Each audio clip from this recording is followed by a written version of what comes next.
va paraphraser César, Veni, Vidi, mais pas encore Vici pour les Européens? Oui, on n'a rien vu, ça c'est sûr, et on n'a rien vaincu non plus.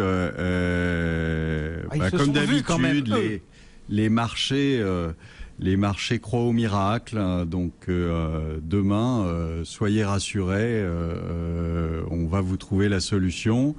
Et tout va s'arranger. Quelle pourrait être la solution? Parce qu'on sent bien, là, dans notre entame de propos, il y a un peu d'humour, peut-être un peu, on est peut-être un petit peu désabusé, mais quelle pourrait être la solution? On se souvient, il y a des mois, vous nous avez dit, faut sortir la Grèce de la zone euro. Ok, on l'a pas fait. Faut sortir l'Irlande, on l'a pas fait. Faut sortir le Portugal, on l'a pas fait. Aujourd'hui, quelle est la solution, Olivier? Aujourd'hui, c'est d'avoir mal. De toute façon, on va se faire mal. Ça, il y a pas, vous pourrez pas régler le problème sans passer par la case on règle la facture, et on règle la facture, ça va pas être agréable.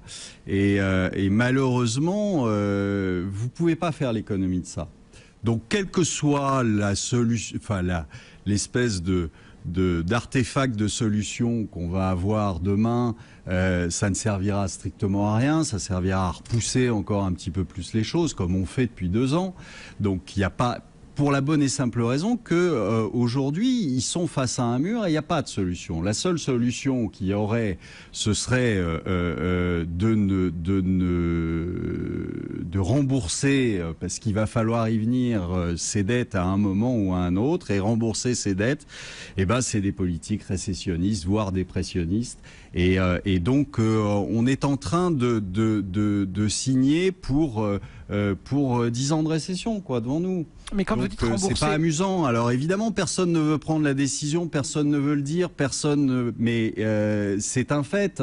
Quand vous dites rembourser nos dettes, on a l'impression qu'on parle de l'Europe, mais on ne parle pas que de l'Europe. Non, non, les États-Unis, c'est exactement pareil, voire pire. Sauf que... Donc ça veut dire que de part et d'autre de l'Atlantique, va falloir en arriver à sortir de la vraie monnaie de notre vraie poche pour la rendre à ceux qui, entre guillemets, ont joué avec. Et on est parti pour plusieurs années de récession. Si vous voulez, c'est un concours d'illusionnistes entre l'Europe et les États-Unis. Et visiblement, les Américains sont bien meilleurs que nous à ce jeu-là. Ils arrivent, vous regardez les marchés américains, ils sont en hausse depuis le début de l'année. C'est les seuls. Est-ce que c'est pas qu'ils ont plus de marge de manœuvre que nous? Non, mais enfin la marge de manœuvre, ils pourraient l'avoir, c'est-à-dire que ils devraient augmenter les impôts pour essayer de maîtriser un peu les choses et de rembourser leurs dettes. Le seul problème, c'est qu'il en est pas question pour eux. Pourquoi? Tout simplement parce que ça plongerait le pays en récession. Donc ils en veulent pas. Donc c'est bien plus facile de continuer avec des QE 1, 2, 3. Voire 4 ou 5. Oui, ceci dit... le seul problème, c'est que quand vous faites un QE, vous avez une contrepartie, et que la contrepartie, c'est la dette. Et donc, à un moment ou à un autre, il va bien falloir, tout de même, que les gens comprennent qu'on passe à la caisse, forcément. Et que quand on passe à la caisse, c'est jamais très drôle. Olivier, les États-Unis pourront peut-être échapper à un nouveau quantitative easing. Quand on regarde, on regarde les chiffres. Mais les chiffres sont mauvais. Non, ils sont pas si mauvais que ça. Ils sont mauvais. Ils sont pas atroces. On n'est pas en récession. Ils sont mauvais. Les chiffres de l'emploi sont bien meilleurs que ce qu'on craignait. Bon, enfin, écoutez, mais si, arrêtez. On disait emploi zéro au mois d'août, c'était pas du tout emploi zéro, il y avait des créations de postes. Pareil, sur le mois de septembre, il y avait des bonnes surprises. On n'est pas en récession aux États-Unis. C'est grotesque. On est en train de parler de quand vous analysez les chiffres, quand vous les décortiquez, vous apercevez que c'est de pire en pire. Le chômage est de plus en plus long, les périodes de chômage de plus en plus longues. Le vrai chômage est à quasiment 17%. Et vous m'annoncez que c'est des bons chiffres. Arrêtez. C'est pas aussi atroce que ce que vous disiez. Mais bien sûr que si, c'est atroce. Enfin, si un Américain sur 2, un Américain sur 5 qui est au chômage, et vous trouvez ça bien, écoutez, il n'y a pas de problème. Caricaturé. Ils sont contents. Mais non, c'est pas une caricature, c'est des faits. Regardez les chiffres. Prenez pas simplement le chiffre en brut d'annonce de... tout simplement, vous savez pourquoi le dernier chiffre du mois d'août était bon? Dites-moi. C'est simplement parce qu'il y avait 45 000 types qui étaient... qui étaient en grève et qui ont été repris dans les statistiques. Donc, faut arrêter de manipuler tous les chiffres et de manipuler les statistiques en disant « Oh, on a des bons chiffres ». Mais c'est grotesque. C'est à peu près comme les comptes des banques.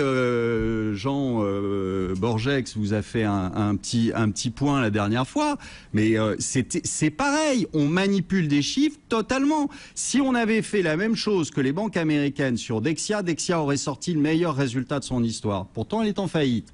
C'est amusant, non ? Bon, on fait n'importe quoi. Donc il y a si une on applique la méthode autorisée avant. aux États-Unis pour les résultats de JP Morgan et consorts, si on prend juste les chiffres publiés par Dexia et qu'on les met dans le même moule, on ressort avec des résultats records. Les résultats du siècle sur Dexia, c'est grotesque. C'est plus la banque est pourrie, plus elle peut dégager des plus-values fictives sur le passif de son bilan. C'est n'importe quoi. C'est n'importe quoi. On met des règles qui ne veulent plus rien dire, simplement pour faire comme si. Mais, enfin, on arrive franchement à des ersatz de solutions qui sont de plus en plus grotesques. Donc il faut que les gens s'en rendent compte. On les manipule, on essaie de durer le plus longtemps possible. On ne prend jamais aucune décision qui va dans le bon sens et on attend.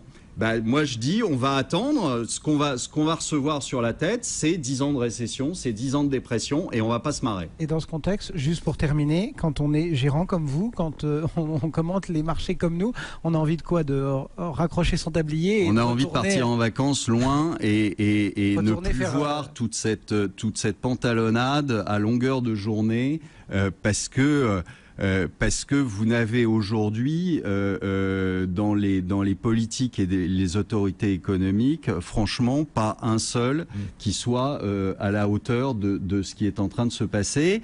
Et ils ont tellement en plus essayé de gagner du temps que maintenant ils sont dans le mur et que de toute façon il n'y a pas de solution. Donc vos clients, quand ils vous demandent voilà quelle est votre stratégie, Olivier, face à ces marchés, face à cette crise, vous leur dites ma stratégie c'est que je pars en vacances? Non, je leur dis, je vais essayer de trouver des solutions tout en sachant très bien que malheureusement, je pense qu'ils ne passeront pas au travers de toutes les gouttes. Alors on va essayer, on essaye tous les jours de trouver des solutions les moins pires, tout en sachant que malheureusement, il y aura de la casse et il y aura de la casse pour tout le monde. Donc je ne pars pas en vacances, sinon je serais pas là. Et donc voilà. Mais croyez-moi, on va pas rigoler dans les 10 ans qui viennent.